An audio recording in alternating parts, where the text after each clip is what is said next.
Bismillahirrahmanirrahim. Assalamualaikum warahmatullahi wabarakatuh. Selamat datang di kelas Ramadan Pak Fajar. Ya, kita lanjut ya pembahasannya. Kali ini kita udah masuk ke episode yang ke-9 ya.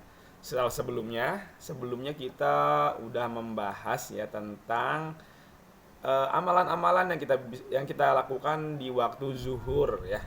Di waktu zuhur ternyata ada tuh kan ada sholat rawatib tuh 12 rakaat dari subuh sampai habis sisa tuh ada ya sholat rawatib.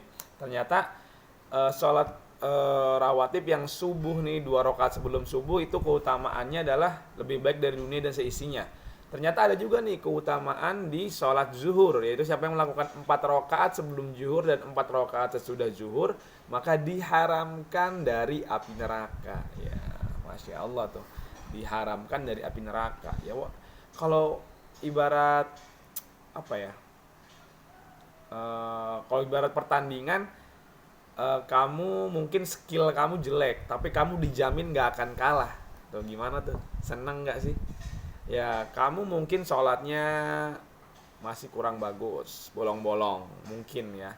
Atau kadang sholat sunnahnya juga jarang, baca Qur'annya juga apalagi jarang banget, zikir, aduh kebanyakan nonton film kali ya. Lebih banyak nonton film atau bermain musik kali, nyanyi-nyanyi ya. Zikirnya kurang dibandingkan dengan, pokoknya ibadah dibandingkan dengan duniawi, lebih banyak duniawi. Tapi kamu dapat jaminan terbebas dari neraka walaupun ibadah kamu kurang. Dan tentunya kamu tetap harus berniat untuk selalu memperbaikinya ya. Jangan sampai kamu bertahan udah kurang, udahlah segini aja. Yang penting 2 rakaat, 4 rakaat sebelum zuhur dan 4 rakaat sesudah zuhur udah terhindar dari api neraka. Ingat, kapan ibadah sunnah itu bernilai di sisi Allah? Ketika yang wajibnya beres ya. Tapi kalau misalnya wajibnya nggak beres-beres, terus kamu nggak ngerjain soal ibadah-ibadah sunnah gitu. Ya lebih baik kamu sambil ngeberesin yang wajib sambil kamu membiasakan ibadah sunnah. Biar nanti wajibnya beres, sunnahnya juga sudah terbiasa ya. Biar lebih cepat gitu progresnya. Kita kan nggak pernah tahu ya umur kita tuh sampai kapan. Sampai kapan kita bisa hidup, sampai kapan kita bisa beribadah kepada Allah ya. Kalau nanti-nanti terus, sunnah nanti aja lah, kata Pak Fajar kan kalau ibadah wajibnya belum beres, sunnahnya jadi nggak ada artinya. Jadi saya nggak mau yang sunnah-sunnah, nggak mau dulu deh. Sholat rawatib nanti, ibadah sholat duha nantilah, sholat malam nantilah. Yang penting saya benerin sholat wajibnya dulu. Ya, ntar wajibnya udah beres nih, nggak tahu berapa lama. Taruhlah berapa ya? 1 tahun beres dah ibadah wajib kamu udah terbiasa. Terus kamu dengan ibadah sunnah kamu baru mau mulai membiasakan lagi gitu. Butuh berapa lama lagi? Ya, kenapa enggak kamu perbaiki yang wajib kamu sambil kamu biasakan yang sunnah kamu ya. Sambil terus belajar tentunya. Dari mana muncul bahan bakar ibadah? Dari mana muncul keinginan kita untuk beribadah kalau bukan dari belajar? Kalau bukan dari ilmu, kalau bukan dari kita mendengarkan kajian-kajian yang membahas tentang keutamaan ini, fadilahnya kalau kita suka bersedekah, fadilahnya kalau sholat qobliyah subuh, fadilahnya sholat sunnah 4 rakaat sebelum zuhur dan sesudah zuhur. Dari mana kita mendapat keinginan kita untuk melakukan ibadah-ibadah itu ya, yaitu dari ngaji, dari mencari tahu apa sih balasannya nanti. Nah, atau apa sih nanti kebaikannya, apa sih yang kita dapatkan, apa sih yang akan hilang dari kita, dosa-dosa kita hilang, kesusahan kita hilang, kesedihan kita hilang ya. Itu hal-hal seperti itu yang akan membangkitkan keinginan kita untuk terus beribadah kepada Allah. Oke, sekarang kita langsung aja masuk ke aktivitas pada waktu asar atau pada waktu sore ya. Oke, ya. Ketika masuk waktu asar, menjawab kumandang azan dan melakukan amalan seperti pada poin ke-8. Seperti yang tadi tuh ya, poin ketika kita menjawab ibadah-ibadah atau amalan-amalan yang bisa kita lakukan ketika mendengar azan. Setelah itu melaksanakan sholat sunnah qobliyah asar 2 atau 4 rakaat. Sholat ini tidak termasuk dalam sholat rawatib 12 rakaat dalam sehari yang disebutkan sebelumnya ya. Jadi ada sholat sunnah 2 rakaat atau 4 rakaat sebelum asar. Tetapi ini bukan dari bagian sholat rawatib, bukan yang kalau sholat rawatib full 12 rakaat dapat rumah di surga. Nah ini bukan bagian dari itu. Tapi coba kita dengerin dulu penjelasannya ya. Dari Ummu Salamah radhiyallahu anha, ia mengatakan Rasulullah shallallahu alaihi wasallam biasa melakukan 2 rakaat qobliyah asar. Hadis riwayat An-Nasa'i dan hadis riwayat Ahmad. Oke, adapun dalil yang menunjukkan sholat sunnah qobliyah asar itu 4 rakaat adalah hadis dari Ibnu Umar radhiyallahu anha. Rasulullah shallallahu alaihi wasallam bersabda, semoga Allah merahmati seseorang yang mengerjakan sholat qobliyah asar sebanyak 4 rakaat ya. Jadi Rasulullah ngedoain nih siapa yang sholat qobliyah asar 4 rakaat, siapa yang sholat sebelum asar 4 rakaat, didoain sama Rasulullah semoga dirahmati. Dirahmati itu apa? Diberi rahmat. Rahmat itu apa ya? Rahmat itu adalah kasih sayangnya Allah. Ya, kasih sayangnya Allah. Udah dikasih disayang, tuh rahmat tuh. Apa yang kamu minta dikasih, terus perlakuannya kepada kamu seperti orang yang sangat menyayangi. Kalau udah disayang sama Allah, nggak akan ada yang bisa menyelakakan kamu, tidak akan ada yang bisa menyakiti kamu, tidak ada yang bisa menjatuhkan kamu ya, nggak akan bisa. Kayak Rasulullah disayangi ya. Rasulullah itu khailullah, kekasihnya Allah. Yang pasti Allah sangat sayang kepada Rasulullah. Seberapapun banyaknya orang yang ingin menjatuhkan beliau, pada akhirnya sampai hari ini Islam menjadi salah satu menjadi satu-satunya agama yang benar ya, menjadi satu-satunya agama yang benar saat ini dan menjadi agama dengan penganut terbanyak di Indonesia. Jadi agama yang penganutnya terbanyak di Indonesia. Itu Nabi Muhammad tuh. Yang dulunya ada yang ingin membunuh, ada yang ingin meracuni, ada yang mengirimkan sihir kepada beliau, ada yang melukai secara fisik, ada yang menghina secara verbal. Tapi kalau Allah udah sayang, Allah udah lindungi, buktinya namanya selalu diagungkan, didoakan, dipuji-puji sampai hari ini. Itu kalau Allah udah sayang, tentunya kita pun ingin disayangi oleh Allah ya. Kita ingin disayangi oleh Allah, kita ingin Allah melindungi kita, Allah menguatkan kita. Karena kita tuh lemah sih, sejatinya manusia tuh lemah. Kalau bukan karena pertolongan Allah, kita tuh nggak bisa apa-apa ya. Makanya nih siapa yang sholat sunnah 4 rakaat sebelum asar, maka Rasul mendoakan supaya Allah merahmati orang yang melakukan ibadah itu ya. Semoga kita jadi orang-orang yang dirahmati. Dan semoga kita mampu nih melakukan amalan ini nih. Ingat ya, di zaman para sahabat dulu mereka akan melakukan dengan sungguh-sungguh suatu amalan kalau itu merupakan sunnah Rasulullah ya.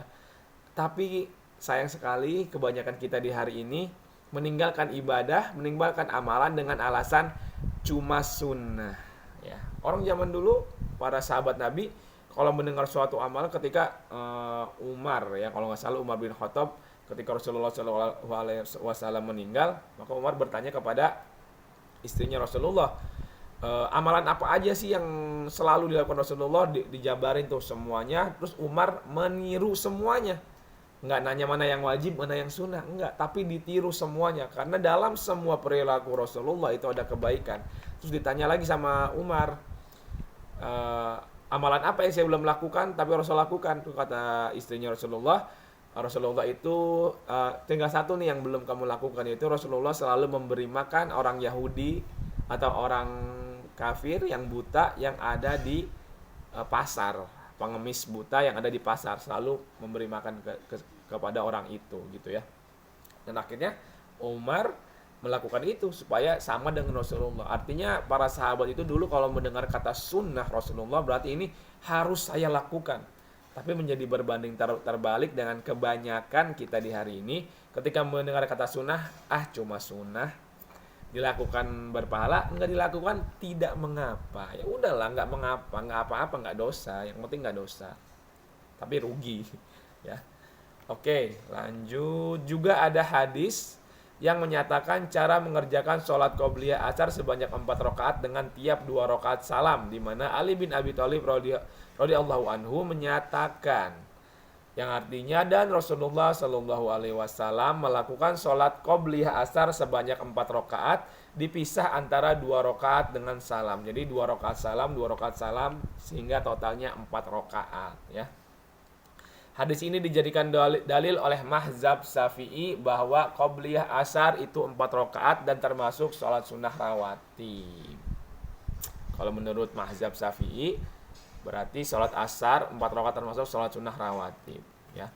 Kalau menurut mazhab Syafi'i, dan kita tuh kebanyakan Syafi'i. Ya, intinya kalau kita bisa melakukan sholat sunnah asar 4 rakaat sebelum asar, lakukanlah, ya. Lakukan, insya Allah ada kebaikan yang akan kita dapatkan. Selanjutnya dilarang melakukan sholat sunnah setelah sholat asar karena ketika itu adalah waktu terlarang untuk sholat. Nah, sebelumnya kita udah pernah ngebahas juga kan tentang waktu terlarang sholat itu setelah subuh sampai matahari terbit. Nah, itu terlarang untuk sholat, tapi boleh dianjurkan untuk berdiam diri, berzikir kepada Allah, mengingat Allah dengan berbagai cara. Bisa dengan mengisi kajian ilmu, bisa dengan membaca Al-Quran, bisa dengan zikir, bisa dengan membaca Al-Quran gitu ya. Nah, ternyata ada lagi nih waktu terlarang untuk sholat sunnah, yaitu waktu setelah sholat asar. Jadi dari sholat asar sampai waktu maghrib dilarang melakukan sholat sunnah. Dari Abu Sa'id Al-Khudri rahimahullah, ia berkata bahwa ia mendengar Rasulullah Shallallahu Alaihi Wasallam bersabda yang artinya tidak ada sholat setelah sholat subuh sampai matahari meninggi dan tidak ada sholat setelah sholat asar sampai matahari tenggelam. Hadis riwayat Bukhari dan hadis riwayat Muslim. Dari Uqbah bin Amr radhiyallahu anhu, ia berkata yang artinya ada 3 waktu yang Rasulullah Shallallahu Alaihi Wasallam melarang kami untuk sholat atau untuk menguburkan orang yang mati di antara kami, yaitu ketika matahari terbit sampai meninggi. Nah, ketika matahari di atas kepala hingga tergelincir ke barat, dan ketika matahari akan tenggelam hingga tenggelam sempurna. Tuh, 3 waktu yang dilarang untuk sholat atau menguburkan jenazah, ya. Ketika matahari terbit, ketika tengah hari ini lagi panas-panasnya, matahari lagi, kalau kita berdiri di luar tuh nggak ada bayangan kita karena matahari itu tepat berada di atas kepala kita, ya. Sama waktu ketika matahari akan tenggelam di sore hari, berarti ya itu benar, dari habis subuh sampai waktu terbit matahari, ketika pertengahan hari, dan ketika habis asar sampai maghrib.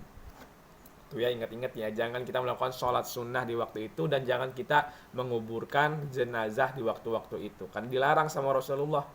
Imam Nawawi rahimahullah menyatakan para ulama sepakat untuk sholat yang tidak punya sebab tidak boleh dilakukan di waktu terlarang tersebut. Para ulama sepakat masih boleh mengerjakan sholat wajib yang adaan yang masih dikerjakan di waktunya, di waktu tersebut. Ya, misalnya sholat zuhur, ya. Sholat zuhur kan biasanya di tengah hari kan. Sholat zuhur kan di tengah hari biasanya.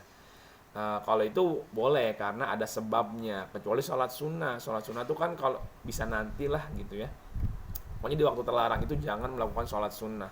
Lalu para ulama berselisih pendapat mengenai sholat sunnah yang punya sebab apakah boleh dilakukan di waktu tersebut. Seperti sholat tahiyatul masjid, sujud tilawah dan sujud syukur, sholat id, sholat khusuf atau sholat gerhana, sholat jenazah, dan mengqadha sholat yang luput.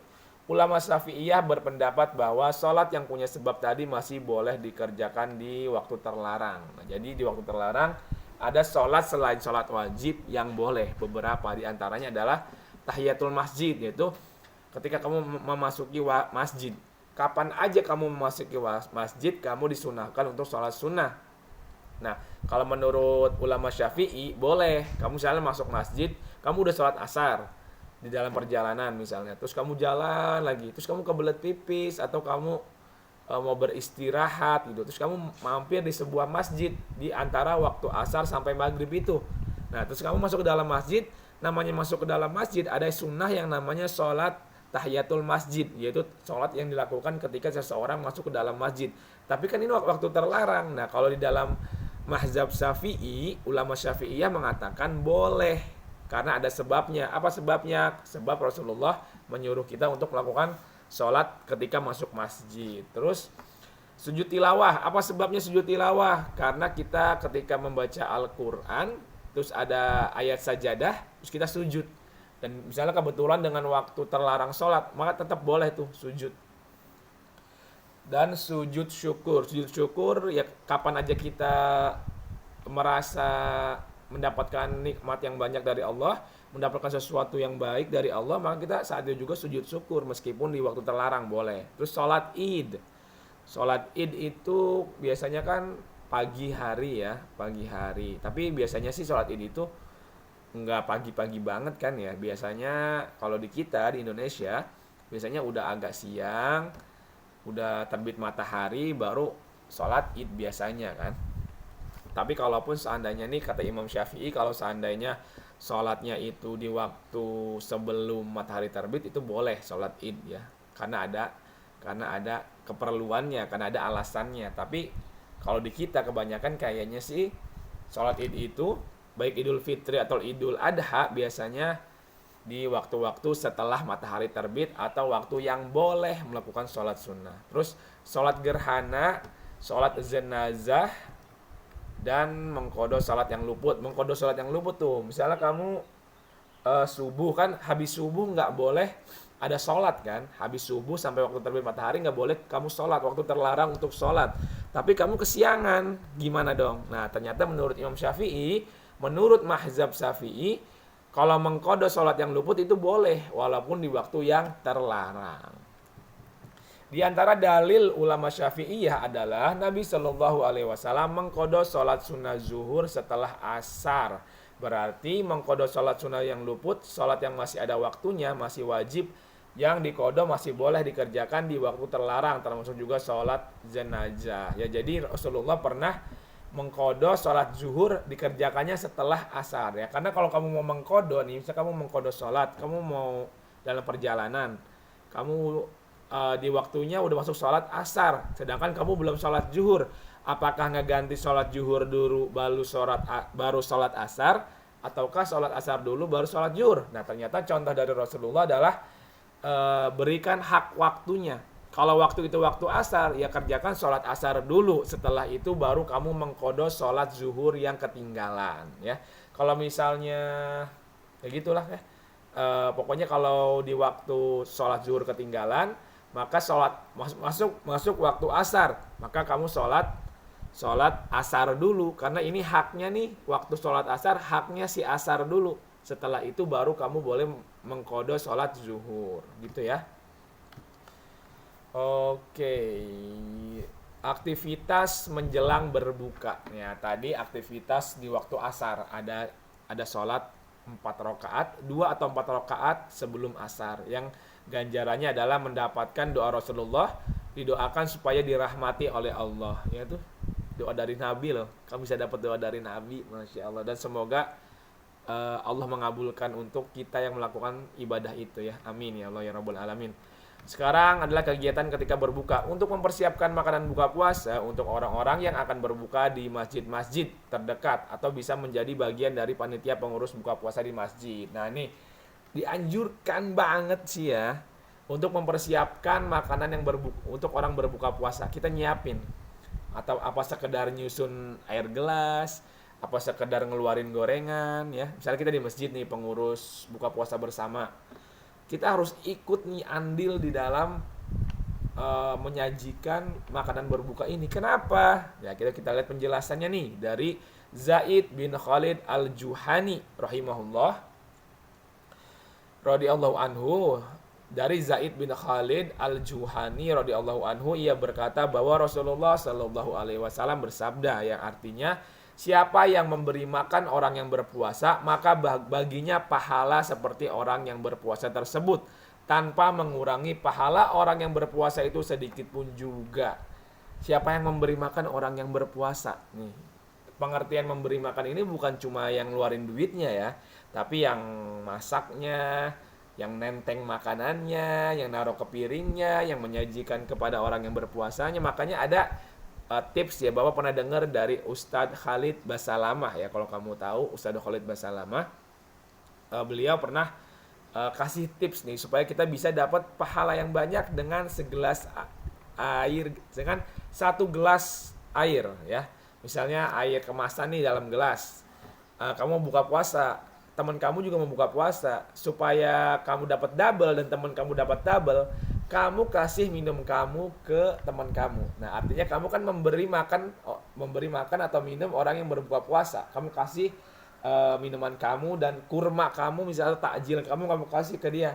Nanti teman kamu juga kasih ke kamu air dan takjil punya dia. Tukeran. Jadi kan saling memberi makan. Jadi kamu dapat pahala puasa kamu dan kamu dapat pahala puasa orang teman kamu ini karena kamu memberikan makan berbuka puasa. Wah, pahalanya banyak kan, double, masya Allah. Apalagi kalau kamu bisa memberi makan para alim ulama gitu ya, yang insya Allah puasanya mungkin lebih bermakna gitu ya, lebih banyak ibadahnya daripada orang-orang yang biasa yang nggak berilmu. Kalau orang-orang yang berilmu pasti kan dia puasanya banyak dagingnya gitu, banyak dagingnya, banyak berkahnya karena dia melakukan banyak amalan karena dia tahu. Nah, orang-orang yang awam biasanya nggak tahu, jadi mereka tidak terlalu banyak melakukan amalan ibadah gitu ya, mungkin baca Quran aja, dia nggak tahu tuh misalnya sholat rawatib atau zikir atau segala macam ibadah lainnya dia nggak tahu, jadi dia tidak terlalu banyak ibadahnya, meskipun ya kita nggak pernah tahu sih nilai, nggak ada yang tahu ya, nggak ada yang tahu nilai dari puasa seseorang tuh, nggak ada yang tahu karena puasa ini balasannya adalah dari Allah langsung yang memberikan balasan ya. Ya kalau kita berangan-angan gitu ya, pemberian dari presiden mungkin nggak sih jelek? Kalau ada presiden kasih hadiah, mungkin nggak sih hadiahnya jelek gitu? Nah, sekarang Allah bilang Allah mau memberi hadiah langsung bagi yang berpuasa. Kira-kira pemberian Allah jelek nggak sih? Nggak mungkin ya. Pasti pemberian Allah itu pasti baik. Makanya puasa ini salah satu ibadah yang istimewa karena nggak disebutkan. Kalau misalnya baca Al-Quran, satu hurufnya itu 10 pahala. Tidaklah alif lam mim itu satu huruf, melainkan alif satu huruf, lam satu huruf, mim satu huruf. Nah, itu kan ada ukurannya, satu huruf 10 pahala. Sampai mengucapkan salam 30 pahala misalnya. Siapa yang bersedekah seperti orang yang menanam biji, satu bijinya muncul 10 cabang, setiap cabang muncul 70 buah, atau terbalik ya, 70 cabang 10 buah ya gitulah, pokoknya intinya dilipat gandakan 700 kali lipat. 700 kali lipat intinya ya, dilipat gandakan. Nah, itu ibadah-ibadah lain Allah kasih ukurannya, sedangkan puasa nggak ada ukurannya. Kenapa nggak ada ukurannya? Karena Allah mau memberikan sendiri. Dan seperti analogi yang tadi Bapak bilang, kalau kamu berprasangka baik sama presiden yang nggak mungkin ngasih kamu hadiah yang jelek, tentunya kita harus lebih berprasangka baik kepada Allah yang pasti akan memberikan kepada kita hadiah yang lebih bagus, yang lebih baik dari apapun, pemberian apapun di dunia. Yang lebih baik dari pemberian apapun yang ada di dunia ini ya, insya Allah. Oke, siapa yang berpuasa? Oke, dari Abu Sa'id Al-Khudri radhiyallahu anhu, ia berkata dari Nabi Shallallahu Alaihi Wasallam ya, bahwa Nabi Shallallahu Alaihi Wasallam bersabda, yang artinya muslim mana saja yang memberi pakaian orang Islam lain yang tidak memilih pakaian, niscaya Allah akan memberinya pakaian dari hijaunya surga. Muslim mana saja yang memberi makan orang Islam yang kelaparan, niscaya Allah akan memberinya makan dari buah-buahan di surga. Lalu muslim mana saja yang memberi minum orang yang kehausan, niscaya Allah akan memberinya minuman ar-rahiq al-maktum, yaitu ar-rahiq al-maktum itu adalah minuman alkohol atau khomer, minuman keras kalau di kita ya. Tapi kalau di akhirat khomernya tidak memabukkan dan tidak berdosa ya. Makanya siapa yang duluan menikmati khomer di dunia, nanti dia nggak bakal dapat khomer yang ada di surga. Tapi kalau hari ini kita udah bersusah payah menahan diri dari minum khamar atau minum minuman keras, minuman beralkohol di dunia, nanti Allah akan berikan khamar di surga yang tidak memabukkan, tidak memusingkan, tidak ada mudorotnya, yang hanya ada kenikmatan di dalamnya ya, insya Allah. Nah, poinnya nih, Allah akan memberikan pakaian kepada siapa? Orang yang memberi pakaian kepada orang lain gitu ya. Ini kan keren banget ya. Kamu ngasih pakaian kepada orang, nanti Allah akan memberikan kamu pakaian. Orang itu yang kamu beri, dia dapat pakaian dari kamu, manusia. Sedangkan kamu yang memberi, kamu akan dapat pakaian dari Allah. Kamu akan dapat pakaian dari surga. Dan tidak akan kamu dapat pakaian dari surga, kecuali kamu berada di dalam surga. Ya kan? Nggak mungkin kamu ada di neraka, terus kamu diberi pakaian dari surga. Nggak mungkin. Kalau Allah berjanji kepada kamu memberikan kamu pakaian dari surga, artinya kamunya harus masuk surga dulu. Kalau bapak nih berjanji sama kamu mau kasih kamu seragam SDN negeri, berarti kamu harus daftar dulu di sekolah negeri, sekolah dulu di sekolah ini di tempat bapak ngajar, baru bapak kasih kamu seragam. Kalau Allah menjanjikan kepada kamu pakaian dari surga, artinya kamu bakal masuk surga tuh, ya. Jadi kamu tinggal memberikan pakaian, berikan pakaian kepada saudara kamu, nanti Allah akan memberikan kepada kamu pakaian ya. Nih, mau lebaran nih ya. Coba cek tetangga kamu kanan kiri, siapa yang belum bisa beli baju lebaran, beliin. Kamu kasih ke manusia, Allah akan kasih ke kamu nih, ya. Semoga Allah mudahkan rezeki Bapak biar Bapak juga bisa membelikan orang-orang di sekitar Bapak baju gitu ya, insya Allah. Semoga Allah mudahkan rezeki Bapak gitu. Terus yang kedua, Allah akan memberi makan orang Islam. Allah akan memberi makan orang yang memberi makan kepada orang lain ya. Saya memberinya makanan yang berbuah di surga. Allah akan memberikan, kalau kamu memberi makan kepada orang lain, Allah akan memberikan kamu makan buah-buahan dari surga. Ya, sama seperti pakaian tadi, nggak bakalan kamu dikasih buah-buahan dari surga kecuali kamu udah ada di dalam surga. Artinya kalau Allah mau kasih kamu makanan dari surga, nanti Allah masukkan kamu ke dalam surga, insya Allah. Oke, lalu muslim mana saja yang memberi minum, makan dan minum, kamu memberi makan, memberi minum, nanti Allah akan memberikan makan dan minum kepada kamu dari makanan dan minuman surga. Masya Allah, ngasih makan, ngasih minum. Ini nggak ada mereknya ya. Apa kamu harus ngasih kambing, kamu harus sate, apa martabak? Nggak, kasih makan, kasih minum. Biarpun aqua seharga 500 perak, biarpun pisang seharga 2000 perak, kalau kamu kasih kepada saudara kamu, kepada orang lain niat karena Allah, maka kamu akan mendapatkan balasan dari Allah berupa makanan dan minuman dari surga. Masya Allah, 500 sama 2000 dapat surga.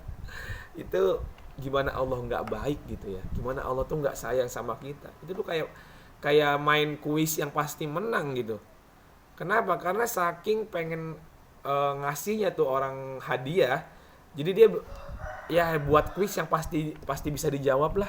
Kayak Allah nih, saking Allah maunya kita tuh masuk surga, itu dengan syarat yang gampang kayak gitu, kita bisa masuk surga. Dengan 500 dan 2000 perak bisa masuk surga dengan cara tadi tuh. Masya Allah ya.